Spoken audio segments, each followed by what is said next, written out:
On today's episode of Conversations with Nia, I'm going to be speaking with three candidates who are currently running for office in Texas, specifically Houston and then the Fort Bend County area. With the election just days away, the primaries in March 1st, these candidates believe that they themselves can bring positive change to the community. First, I'll be talking to attorney Glenda Duru, who is running for the 313th Juvenile Family District Court Judge position, and Somto Ike Jiofo, who's running for the Texas State Representative for the 3rd Ward. Afterwards, I'll have a one-on-one with Steve Okoroha, who's running for the Fort Bend County Clerk. I hope that you can sit back, enjoy, and listen.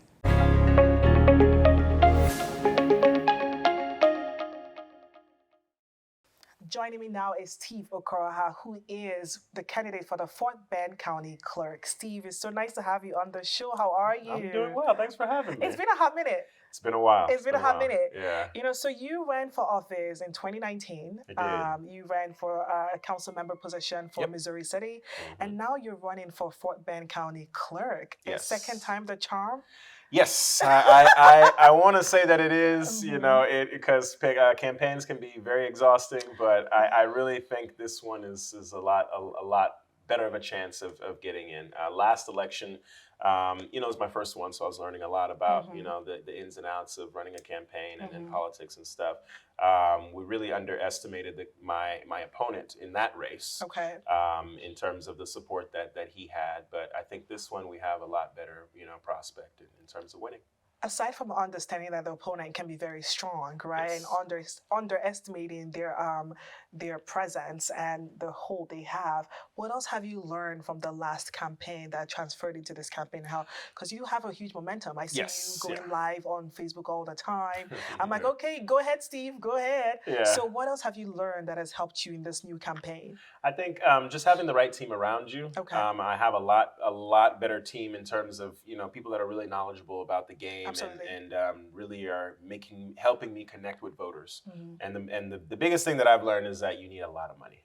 It goes to show that, you know, just political campaigns are very expensive, and the more you raise, it's like you can't keep enough in the chest before you have to send it out for different expenses. So your fundraising game has to The more you raise, the more you put out there. Yep. Your fundraising game has to be on point. You have to really get out there and really fundraise. So that's really a big thing. So, you know, I feel like there might be some confusion because people don't really understand these political offices, the titles and the roles they play. And so people get confused, especially the Black community overall. And when I say the Black community, I mean both Africans and Caribbeans, you name it. So what is the role of a Fort Bend County Clerk or a county clerk in general? Yeah, good question. Well, the role of Fort Bend County Clerk, they're the custodian of records for all of your important documents, your DBAs, your marriage license, birth certificate, death certificates. They also sit on the commissioner's court where a lot of important decisions for the county get made. But the biggest thing that I'm running on is the county clerk sits on the elections commission.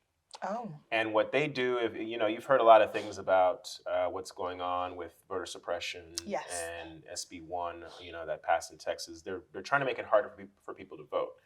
Well, what a lot of people don't know is that the county clerk sits in a very unique position to stop that from happening. Interesting. I previously sat on the ballot board for Fort Bend County as a judge for the Democratic Party, and I got to see firsthand a lot of mail-in ballots that were being rejected. So knowing that and seeing that, you know, things weren't going as well as they should, I decided to run for Fort Bend County Clerk.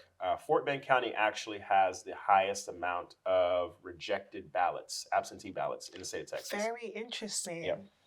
So one of the things I want to do is to institute new measures to make sure that we are not rejecting ballots. We're making sure we're bringing more people into the political process. So my campaign is about restoring voter integrity and making sure that our voices are heard. So prior to the show, you kind of explained the other position you ran for a council member. It's more focused on a set, you know, group. But this is broad. How so? This is the entire county. Okay. If you live in Fort Bend, you have residents in Fort Bend. Whether you live in Sugar Land, Missouri City, Stafford, Meadows Place, Richmond, Rosenberg, Fulshire, Kendleton, Beasley, Arcola, Rocheron, Fresno. Mm. Those are all the cities. I'm trying to remember if I don't want to leave anybody out.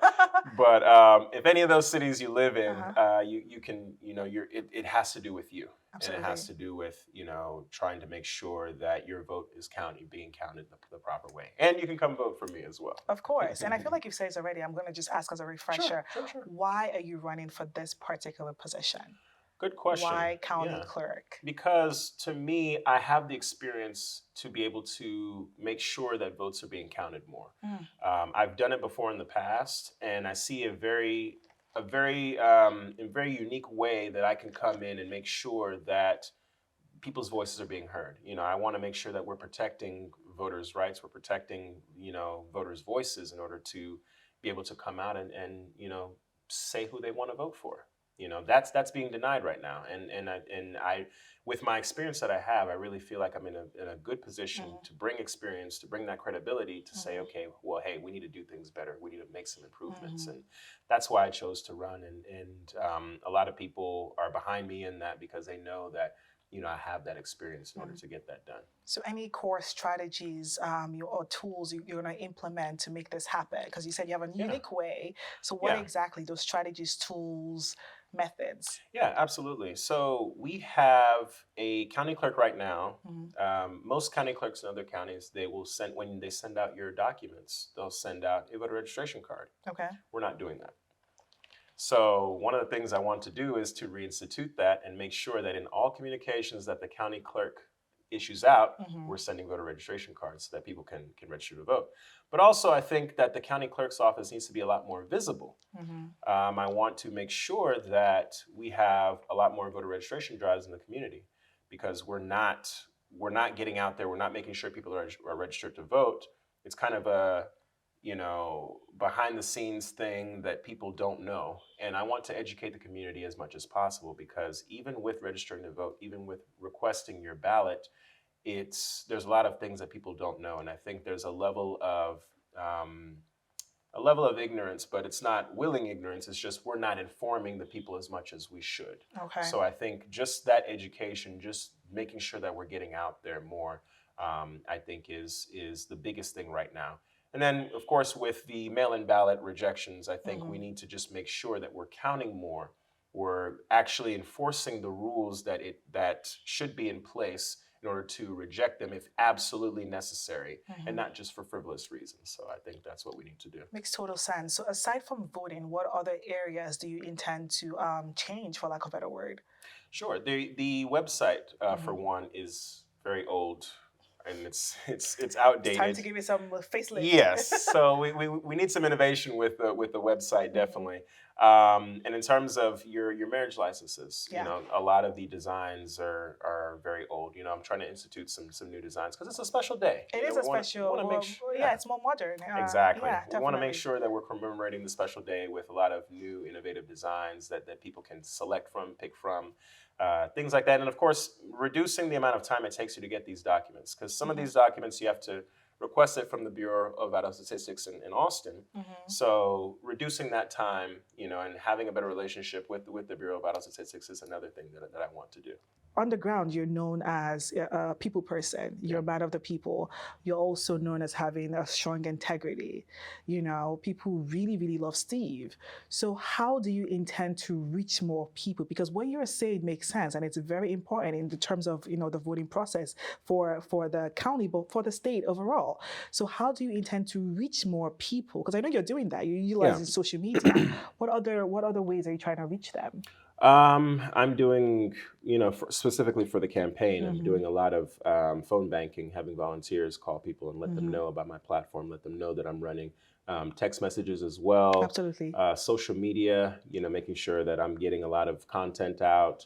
I plan on doing a mailer, pretty soon, just to let people know kind of what the issues are and let them know that I'm running. And then just yesterday, me and my wife, we went out knocking on people's door just to introduce ourselves and let them know that I'm running. So besides all of that, I think, and then of course I have signs on the road, as well. So I think all of those things in total, you just have to make sure you're hitting each one constantly and you're just kind of going in a circle and just hitting each one. Absolutely. That's really the main thing. But also, just getting out to events, being in the presence of people is what I like to Exactly. do most, because I like to talk to people and actually tell them about me and really get that good feedback, so I make sure that I know, okay, one, I know what I'm talking about, but two, I'm energizing people enough to go to the polls and vote. So, yeah. So as I ask this question, I want you to think even deeper, and I want you to really get to the heart of the people. I've said it, people love Steve. Social media, people love Steve. What kind of impact do you want to have in Fort Bend, aside from, of course, the administrative things you've mentioned? What other kind of impact do you want to have in Fort Bend overall? Maybe a legacy even, right? If elected. Yeah, I think the biggest thing for me is showing young people that we need to be more involved in politics. Okay. That's first and foremost, is that a lot of the policies that get decided on all levels of government, from your city council, school board, all the way up to president, Absolutely. it impacts young people more than anybody else. We're alive longer to experience these things. We need to be more involved and have a voice. The age group of 18 to about 35 is the largest voting bloc in the country. And think about it, it gets bigger every day. Absolutely. While other voting blocs get smaller every day. So we should have more people representing us that are younger, that are around our age. But the other part of the other impact that I want to have is showing Africans and Nigerian Americans that we need to be more involved in politics. Nigerians have a very strong presence. We're in every sector. We're in entertainment. We're in sports. Absolutely. We're in engineering, doctors, lawyers, pharmacists, nurses. The one area that we don't excel in this country is politics. Yeah. And I'm trying to change that. I'm trying to at least show our people that it can be done and show them the importance of, having people in politics so that our people can thrive in other ways and prosper in other ways in a lot grander means than we can do individually. So very well said. So, the primary is March 1st, a couple of days from now. We don't have a lot of time. Yes. I want you to just look into the camera and tell people what you want to say to them, right? Take it as the opportunity to just talk directly to the people. What do you want to say to the people of Fort Bend? Yeah, absolutely. Thanks again for having me. I really do appreciate it. But to everyone out there in Fort Bend, if you live in Fort Bend, early voting starts tomorrow and it ends on February 25th. You can go to different polls from 7 a.m. to 7 p.m. And then election day is next week, Tuesday, March 1st, is also 7 to 7. There will be a total of about anywhere from 76 locations. Early voting is a little bit more restrictive. It has 24 locations, but make sure you go out and vote. Very important. We need your voice to be heard. There's a lot going on with trying to suppress your vote, so please make your voice heard. And of course, in order to protect your vote and restore voter integrity in Fort Bend County, please vote for Steve Okoroha for Fort Bend County Clerk. I would really appreciate it. If you'd like any more details about my campaign, you can follow me on Twitter, Instagram, and Facebook at SteveOCampaign. Go to my website at www.steveocampaign.com. Learn more about me, sign up to volunteer, or make a donation because, of course, campaigns are expensive. So we greatly appreciate it. But yeah. Very well said. Steve, thank you so much for coming on the show, for sharing, No problem. this little setup and stage with me. I truly appreciate you. What I do love so much about you is just, I think that should be your motto and slogan, you're never giving up. Yeah. You keep trying because you have that heart and that passion to impact the community positively. So thank you for sharing with us. I appreciate it. Absolutely. Thanks for having me. Thank you. Thank you all so much for watching today's episode of Conversations with Nia. Can I just say I'm super thankful to the said Pan-African Library for allowing us to use their space. So we're right here recording at this library. SAID pretty much means the Society of Africans in Diaspora. So a special shout out to Deborah Folarunshaw for allowing us to use the space. Now today you got a chance to hear from the candidates running for office in Texas, specifically Houston and Fort Bend County area. Now many of us go on social media and we talk about how we want change to happen and what's wrong with the system, but truly the power is in us voting. So I want to encourage everyone to go out and vote. Exercise your power. Election is going to be March 1st, which is a couple of days away. That's just the primaries. The main election in Texas is in November. So you have a chance to vote for someone you believe in that can make change happen. You've heard all the candidates. You've heard all of them. Are they in your area? Are they choosing to represent your district? You know best. So again, go out and vote. Thank you for watching.